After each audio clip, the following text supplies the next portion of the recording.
不顾逆修问鼎，此会引来二次天罚。莫非他的执念？ Ван Линь только что достиг уровня вопрошания или Вэнь-Динь. Внутри тела изначальная энергия еще не слилась полностью, для стабилизации требуется 49 дней. Кстати, многие спрашивали о новой белой одежде Ван Линя. Вот какие есть постеры от создателей.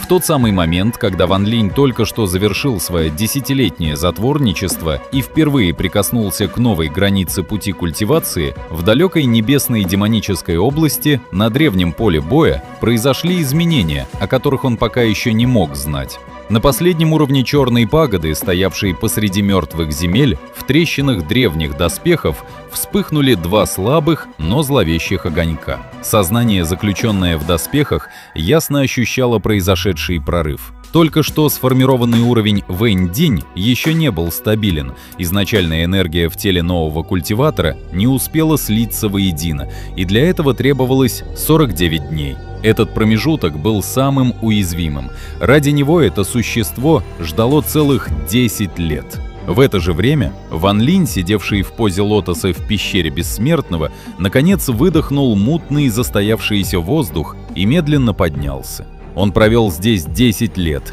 и тело отозвалось на движение сухим хрустом, словно старое дерево.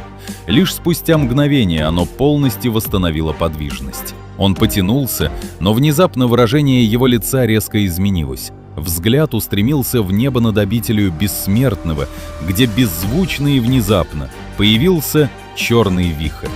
За все время пребывания здесь он ни разу не видел ничего подобного. Этот вихрь словно обладал разумом и появился именно в тот момент, когда он достиг вопрошания. Осторожность была для Ван Линя естественным состоянием, поэтому он сразу же начал движение к выходу. Но стоило ему сделать это, как вихрь ускорил вращение и резко увеличился в размерах. Из вихря протянулась высохшая черная рука в наручах и свирепо схватила воздух в его направлении. Ван Линь сделал шаг и мгновенно телепортировался прочь. Рука на мгновение застыла, затем вернулась в вихрь, и они вместе исчезли. В следующее мгновение Ван Линь появился в огненной демонической области, над бескрайней равниной. Его лицо было мрачным. Только что он прорвался к новой стадии, и вместо радости его встретила опасность. Он сразу же заметил, что телепортация была нарушена, и место назначения оказалось случайным. Раскинув божественное сознание, он ощутил странность окружающего пространства. Не успел он полностью осмыслить происходящее, как в небе вновь возникло черное пятно. Ван Линь больше не пытался бежать. Он хотел понять, что это за сила. Ван Линь впервые использовал палец одинокого огня, усиленный уровнем Вэнь-Динь. Черный свет вспыхнул, многократно превосходя прежнюю силу, и обрушился на руку. Ван Линь ощутил невидимую силу. Изначальный дух вопрошания начал покидать тело, будто подчиняясь призыву. Тело начало неметь, чувства угасали, но в сердце Ван Линь не имел страха. Его наполнила жажда убийства. Он бросал вызов небесам и смерти и не собирался склоняться перед какой-то странной силой. Он высвободил чудовищное намерение убийства, и изначальный дух, уже наполовину покинувший тело, резко вернулся обратно. Ван Линь активировал множественные техники телепортации, полностью исчезнув. Он не боялся руки, но наручи вызывали настороженность. Только что достигнув Вэнь-Динь, он нуждался во времени для стабилизации и не желал втягиваться в затяжную битву. То существо еще сильнее возжелало его изначальную энергию. В этих землях культиваторы демонов не могли ее сформировать, и каждый, кто достигал Вэнь-Динь, становился его жертвой. Ван Линь появился в пустынной местности, где не было ни гор, ни рек. Он увидел фрукт Вознесения Бессмертных. Фрукт Вознесения Бессмертных не относился к редчайшим небесным лекарствам. На планете Сузаку он встречался не повсеместно, но при желании его все же можно было добыть. Стоило человеку съесть его, как тело наполнялось необыкновенным воодушевлением. Для простых смертных он был опасен, так как вызывал сильную зависимость, но для культиваторов подобного эффекта не имел. Ван Линь не имел ни малейшего желания к ним прикоснуться. Причина была проста. Сквозь ограничения этого места уже прорвалась черная рука, закованная в наручи. В ладони появился меч Бессмертного. В В тот же миг внутри меча раздался воинственный вопль Сюли Жоо. После провала прежних планов он долгое время вел себя осторожно, но теперь, почувствовав намерение битвы, решил, что именно сейчас обязан проявить себя. Черная рука вновь схватила пустоту в сторону Ван Линя, и дьявольский вихрь, подчиняясь этому движению, рванулся вперед. Ван Линь был готов.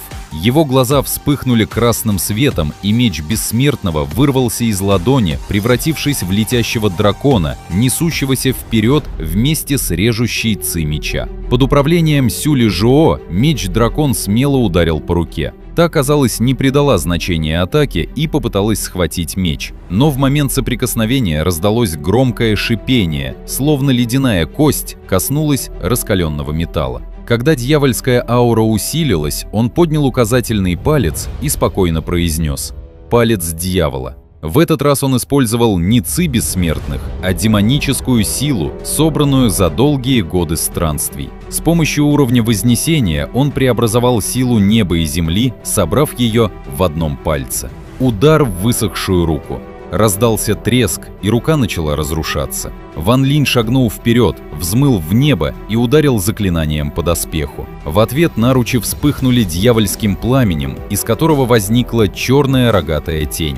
Изначальный дух Ван Линя содрогнулся. Он прикусил язык и схватил наручи, вливая в них всю силу бессмертных. Ван Линь сел, скрестив ноги. Дьявольская ци бушевала внутри него. Он поглотил тысячи фруктов бессмертных. Изначальный дух, уже готовый покинуть тело, был насильно остановлен. Ван Линь с налитыми кровью глазами силой воли вытолкнул дьявольскую тень наружу, а затем окончательно уничтожил ее, применив палец мертвеца.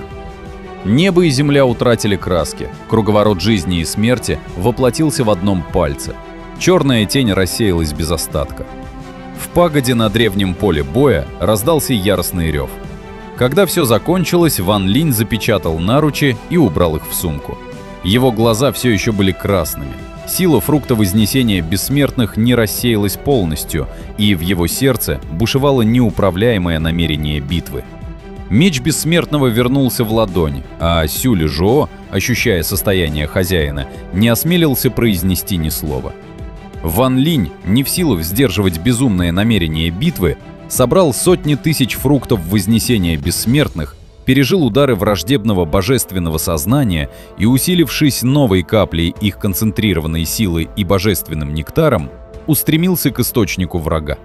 Его безумие лишь росло.